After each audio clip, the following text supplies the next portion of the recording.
Hi everyone, welcome back to my channel. Sorry I haven't posted in ages, I know, life. Anyway, right, what I was going to say was basically the video that I've just put that you're about to see was actually recorded as part of a medical study, which I'm on. And I've been asked to explain to doctors what they should be doing and what to look out for. But I think also it might be helpful for other people just to understand the gamut of things that happen to you with F.N.D. It affects you in all sorts of crazy ways. Anyway, I'm posting on here because I thought it might be helpful for anybody. I do have some other videos I'm going to do because I'm actually on a study for my wiggly toes. That's interesting. They go around in circles. But anyway, enjoy it. I hope the video is informative and I hope you find it useful. Anyway, cheers and thanks.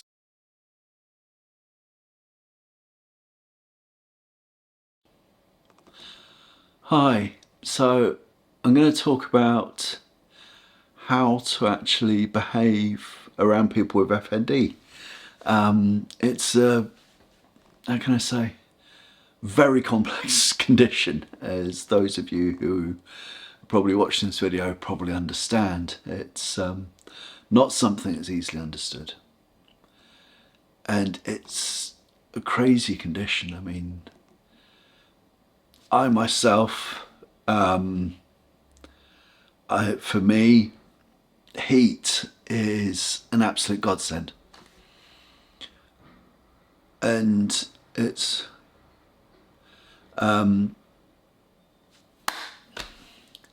and what it does is it makes a huge difference to my quality of life. As we just had a massive heat wave here in the UK, I measured it at over 40 degrees in London. Actually, I clocked it at 50 degrees in the sunshine. So I know all the official measurements are in the shade, but I had my life back. And it was really weird. With me, with F.N.D, temperature drops. We had the 2 days it was really hot. And then the following days, the temperature drops. And my arms felt like I just plunged them into ice cold water, and you get that nerve pain that goes through your arms. Whenever you do anything like that, you know, you go to them, you really feel it down to your core. But what I'm trying to say is how F.N.D can then be completely different for somebody else. I know for a fact when I posted about the fact of how heat helps me, some people said I turn into a lump of jello, I'm terrible, I can't handle it. And you know, for me it's what happens when it gets cold. You know, I retreat to my bed and it's just, I don't know, I'm layered up with so many thermals and stuff, and my body doesn't function very well at all. Yeah, it gets really hot and I get my life back, literally. I was so active those 2 days, really, really active. And no comeback on my symptoms at all. This is what happens with F.N.D, and it's something people need to understand. I've had doctors who don't, you know, they'll be looking at me and they go, I can see what's going on, you tell me what to do. I don't know. And that actually comes down to the main point which I'd like to bring up. That is that when you've got somebody with F.N.D, you just listen to them. Let them tell you what is needed. I cannot stress that enough. Because there's so many different ailments to F.N.D. People get affected in different ways, different things. It's crazy.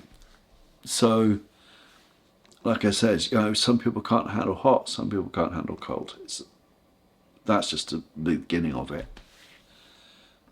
And you get all these triggers.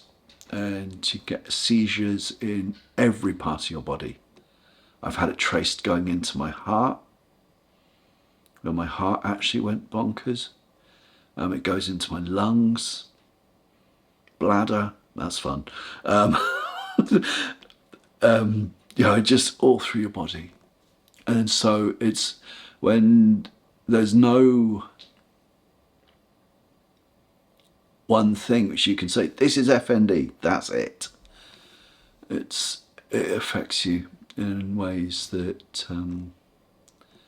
you can't control. I mean, I've found what are my triggers. I know that stress can be a massive issue with me. I mean, my last employer, I faced incredible discrimination. Broke the law, the Disability Act, on so many areas. It was unbelievable. And my seizures were horrendous, absolutely horrendous. And since being out of that extremely toxic environment, I've got a lot better. God, don't think it's been cured, not by any means. But, I'm not collapsing on the floor and injuring myself, etc. And so it's F.N.D. It's a weird condition. Like I said, I've told you two of my triggers: cold, and stress are two things that will flare it up, which makes a lot of sense. Stress affects everybody in some way or another. But also it's how can I say, when you get people in who have got F.N.D, I mean, I've had a 36-hour seizure before, and it's something which try and help my nervous system. So it's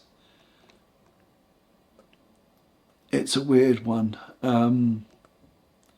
All I can say is basically just listen to us. You listen to what's being told. One thing I should say actually is, and this goes for anybody, when somebody's having a seizure, don't grab onto them, please, or don't try and restrain them. I've been injured with pulled muscles, etc., and joints and whatnot, through people grabbing hold of me and going, oh, I've got to steady you. Yeah, okay, steady me if I'm about to fall into in front of train tracks or something like that. But, it's not something you're going to, want to do, because it can injure that person more. As I said, I've pulled tendons in my arm and stuff. And so things like that, giving people a space. I mean, also talking is the biggest thing. Don't walk in thinking you know everything. I've had doctors walk in, and my ex, who's been in the medical profession for 30 years, said it was one of the worst behaviours by a doctor that she's ever seen. Didn't follow procedure in any way, shape or form, and was looking at my wiggly toes, which I have. I've got toes that are, they do their own thing. They're constantly on the move. I'm actually in a study for it. And he zapped me with these electrodes. Didn't tell me what he was going to do, and actually induced a seizure that was so bad that I very nearly fell off the table. He was using a totally inappropriate table to actually do it. I've heard that he's now since retired. Good, is all I can say. It's it's about talking, really.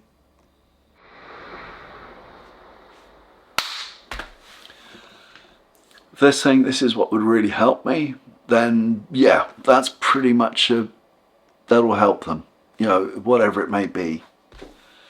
And so I know things that'll calm my nerves down, and help me, and I do it all the time. I have a way of getting about and doing my life and being as active as I can. You know, there's a way of doing things, and I know how to do. You know, over the last 10 years of me having F.N.D, I've learnt about the different ways that will help me live my life as best as I can. And you know, I actually have a letter from doctors saying, you know, I need to move abroad, and it is something I'm certainly looking at. You know, so it's something you've got to think about, and you know, be very open to what is suggested to you, what is actually said. It's a crazy situation. It's yeah. So yeah, that's all I can really say about the whole thing. It's literally a case of just listening, and yeah, going from there basically. As I said, everyone's different. There's different triggers, different things. I mean, you get seizures in your face. You can get seizures. You know, it's a muscle. And you, okay, rule of thumb: every muscle can be affected. I mean, these are my hands right now. Yeah, I've got no control over them. Muscles. Yeah, that's essentially what F.N.D seems to do. Just really screw your muscle system. Anyway, or the muscular system, I should say. Sorry, medical terms. But anyway, it's yeah, one of those things. Listen to people and go from there. Anyway, thank you for just listening and watching my video. I hope it's been informative. I hope it's helped and gives you understanding. Please get back to me, message me if you've got any questions, anything you'd like to know, anything you'd like to understand. Okay, take care. All right, thanks a lot. Bye.